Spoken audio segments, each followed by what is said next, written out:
ever be certain of anything. Known as the father of modern philosophy, René Descartes was revolutionary in his method of doubting his way to the truth. In order to achieve unshakable certainty, all falsehoods must be eliminated. And to filter out faulty knowledge, one must doubt anything that can be doubted. In his first two Meditations, Descartes suggests that even information we receive from our senses should be called into question. For example, if I put a stick in water, it will look as if it bends, but it will feel straight. Therefore, one of my senses must be deceiving me, or maybe both.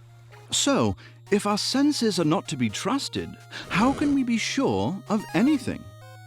You may think you're slaying Medusa heads in Dracula's castle, but how do you know you're not dreaming the whole thing? For as Descartes said, there are never any sure signs by means of which being awake can be distinguished from being asleep. Even when we are asleep, certain truisms remain. 2 + 2 still equals 4. But to Descartes, even that can be doubted. How? Imagine, if you will, that an invisible evil genius is filling our minds with false beliefs in order to keep us from perceiving the truth. Silly, perhaps, but can you prove it's not true? However, there is one thing Descartes discovered he could not doubt. If there was, indeed, an evil genius hypnotizing me with false ideas about reality,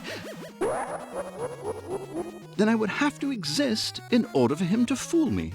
If I'm doubting my own existence, I must exist in order to doubt it.